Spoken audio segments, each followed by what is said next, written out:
Monsieur le maire de Castelnaudary, vice-président du conseil départemental, madame la conseillère régionale, monsieur le président de la communauté de communes, mon colonel, mesdames et messieurs les présidents d'associations, mesdames et messieurs en vos grades et qualités, bienvenue dans cette galerie Paul Sivois.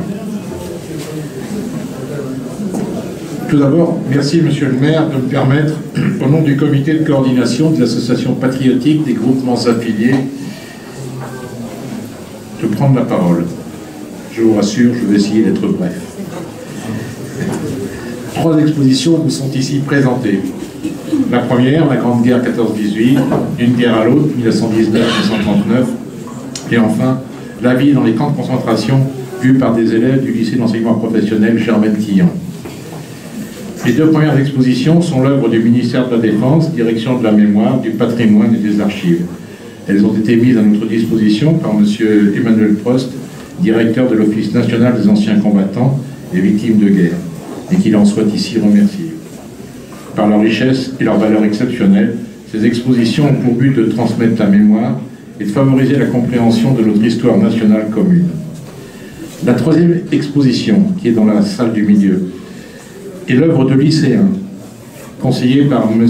Imard, leur professeur d'histoire, et M. Zimmer, leur professeur de dessin, que nous remercions tout particulièrement d'avoir bien voulu mettre à notre disposition ces tableaux. Dans ces tableaux, les élèves ont voulu, à travers des dessins en noir et blanc, nous faire ressentir l'émotion qu'a suscité pour eux la découverte de l'univers concentrationnaire et de ce que les hommes avaient pu faire et infliger à d'autres hommes.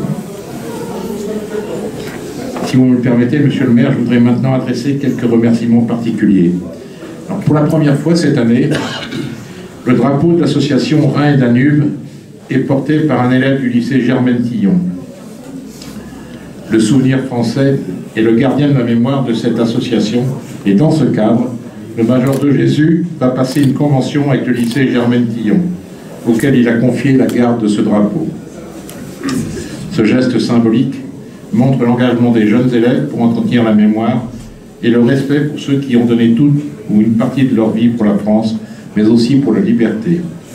J'adresse donc mes très sincères remerciements à tous ces jeunes, et en particulier à celui qui portait le drapeau ce matin, et qui a donc accepté de porter le drapeau, et je lui souhaite la bienvenue dans le monde des porte-drapeaux. Merci à vous tous de votre présence à ces cérémonies organisées pour commémorer le 101e anniversaire de la fin des combats de la Première Guerre mondiale. Notre ville a montré une fois encore sa fidélité aux idéaux de paix et de patriotisme. En rappelant le sacrifice de nos aînés et en saluant leur mémoire, c'est ce devoir de fidélité et cette nécessité de vigilance qui nous guide. En effet, il nous faut préserver et consolider cette paix dont l'actualité nous prouve qu'elle n'est jamais définitivement acquise. À nous également de transmettre cette mémoire aux jeunes générations dont la présence à nos côtés ce matin est un signe d'espoir et d'encouragement. Merci à vous, monsieur le maire, et à tous les élus pour votre soutien toujours bienveillant et attentif. Merci au 4e régiment étranger et à son chef, le colonel, ici présent, d'avoir bien voulu mettre en place un piquet d'honneur, montrant ainsi leur attachement à la ville et à son histoire. Enfin, merci à M. Dozat pour son aide constante auprès des jeunes et pour ses recherches afin de rendre nos cérémonies plus personnelles et plus émouvantes. Merci de m'avoir écouté patiemment, mais ce n'est pas fini car je laisse la parole à M. Taurine. Merci.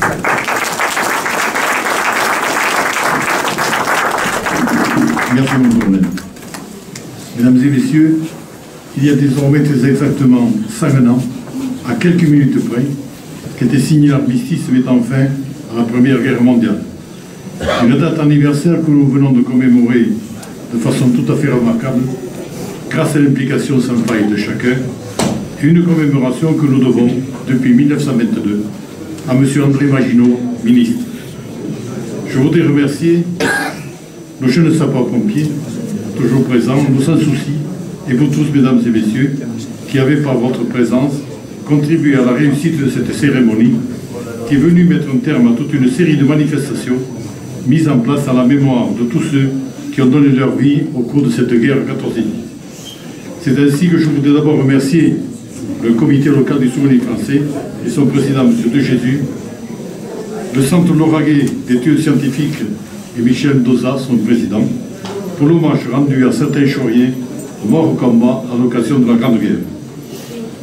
Tout cela a été bien sûr rendu possible grâce à l'organisation parfaite que nous devons au comité de coordination des associations patriotiques et à son président, M. le colonel Philippe Honoré, qui tousse un peu, mais ce n'est rien, et à l'ensemble des membres de son équipe qui ont assuré la bonne marche de cette exposition.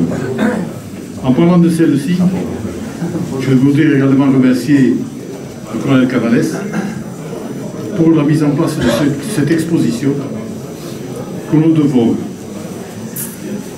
comme un grand titre, qui retrace la Grande Guerre 14-18, d'une guerre à l'autre, 1919-1939, plus les tableaux de la déportation. Je voudrais, si vous le permettez, revenir sur l'une des composantes de cette exposition, à savoir celle intitulée « D'une guerre à l'autre, 1919-1939 ».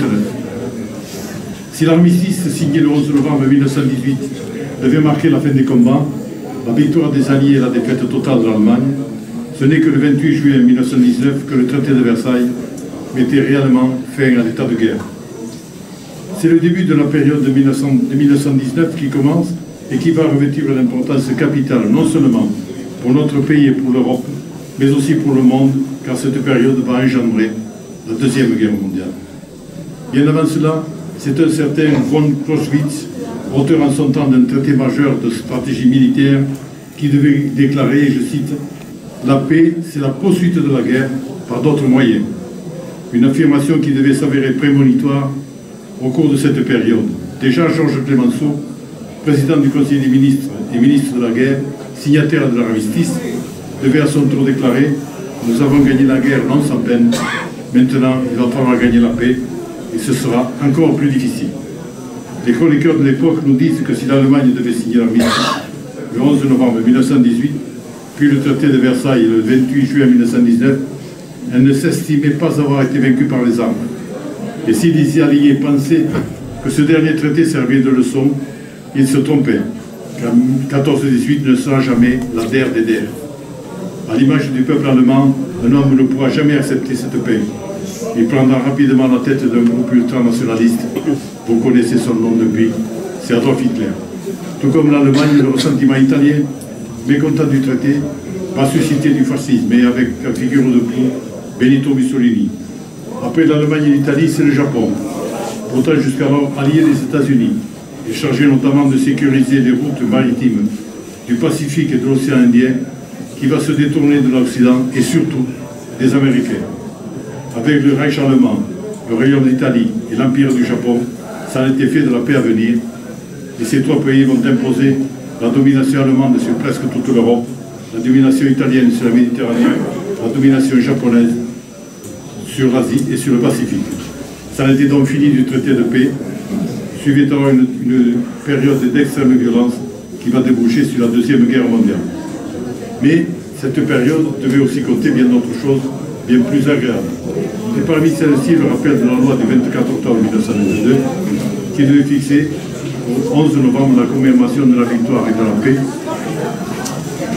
C'est ainsi que cette première guerre mondiale a tout de même confronté, soyons un peu optimistes, le pacifisme, jusqu'alors marginal, pour en faire, nous disent les historiens, l'une des aspirations majeures de notre pays. Et la paix sera en effet l'objectif majeur, au moins jusqu'en 1939. Je ne saurais toutefois oublier qu'en mai 1936, le Front populaire devait porter Léon Blum à la présidence du Conseil. C'était alors le temps des grandes réformes sociales dont nous profitons encore aujourd'hui. Et je voudrais, pour être complet, et pour rappeler cette exposition tout à fait intéressante, signaler l'arrivée sur la scène politique d'un certain Charles de Gaulle, qui en 1934 devait publier un ouvrage concernant ses théories militaires. Déjà visionnaire, il affirmait alors que les autorités militaires de notre pays préparaient mal un éventuel conflit à venir, en étant, je cite, dans la routine et les leçons du passé.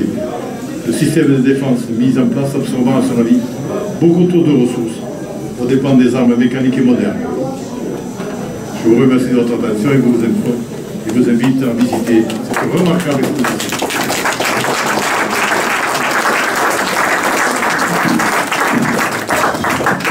Alors, avant de visiter l'exposition, vous allez encore subir 2 discours.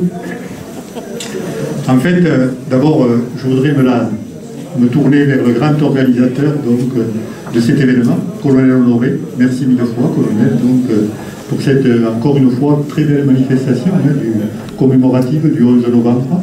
Une nouvelle fois, donc, émouvante, solennelle. Donc, merci mille fois à vous et toutes les personnes qui vous entourent. Merci André Tori aussi d'avoir retracé ces faits historiques.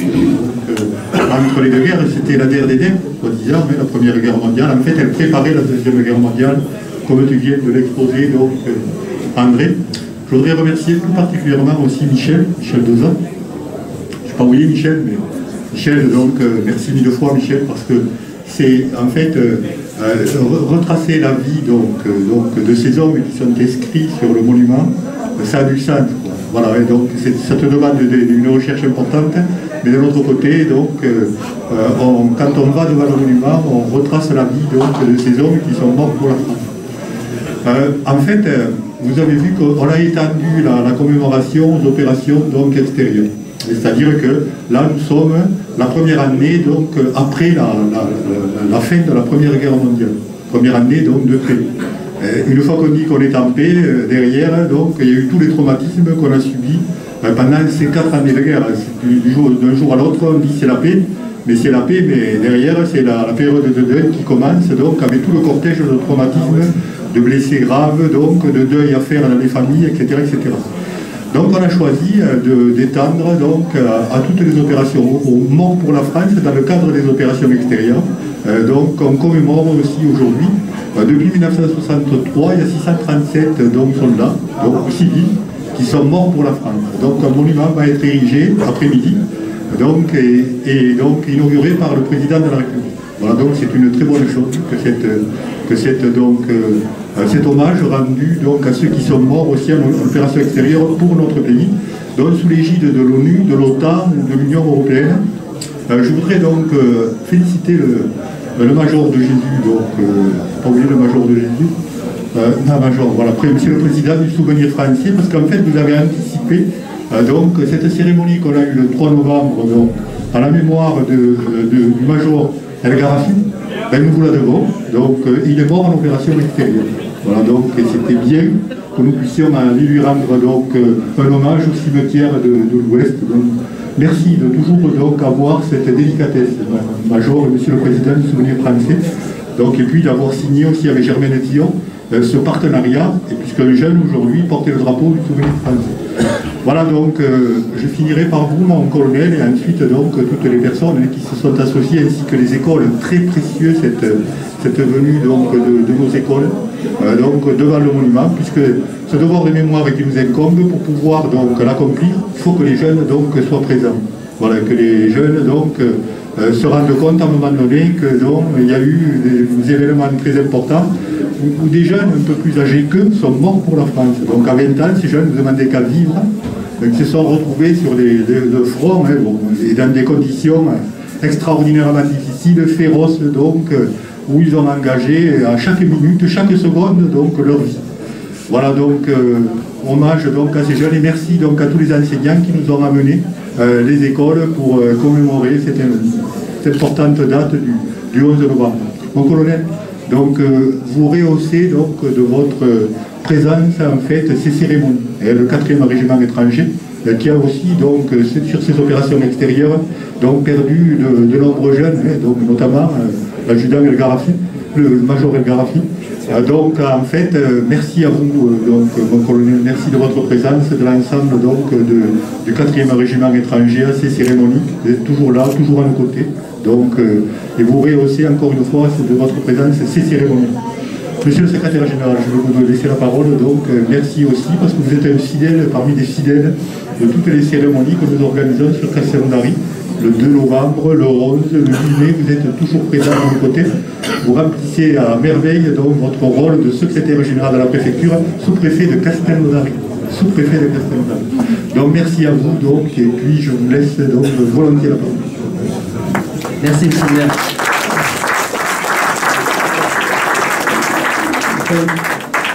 Comme vous le savez, monsieur le maire, c'est toujours un immense plaisir de venir ici à Castelnaudary.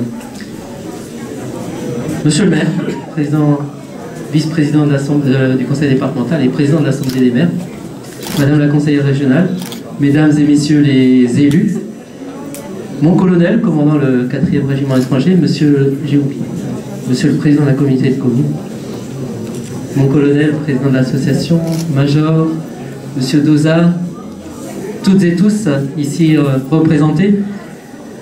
Et comme je le disais, c'est vraiment un grand plaisir et surtout un immense honneur de venir ici participer avec vous à l'ensemble de ces manifestations. Et je souhaite vraiment mettre à l'honneur aussi les maires qui les organisent. Et je reprendrai le poème qu'avait dit un maire, une mère. Déjà la pierre pense où votre nom s'inscrit. Déjà vous n'êtes plus qu'un mot d'or sur nos places. Déjà le souvenir de vos amours s'efface. Déjà vous n'êtes plus que pour avoir péri. Voilà comment un maire commençait son discours du 11 novembre par ce dernier quatrain combien fort d'Aragon, un immense poème.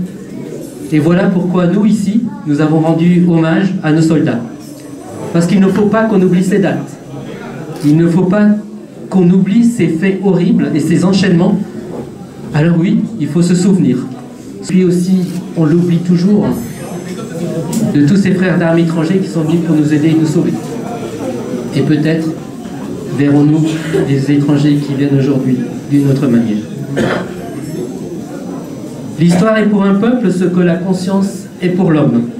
Un peuple qui oublie son histoire, c'est comme un homme qui perd sa conscience. Voilà pourquoi le souvenir doit se muer en une vision et surtout à une volonté commune.